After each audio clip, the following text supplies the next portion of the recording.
pagkakataon na makaharap ko po kayo and for me to convey personally my thanks and gratitude to all of you for supporting me last election.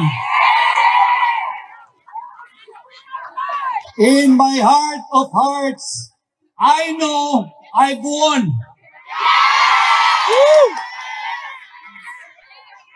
But I ask for your pardon and understanding because I was not able to bring home the wreath of victory to you. Alam naman natin na pati ang halalan sa ating bansa ay sinasalaula.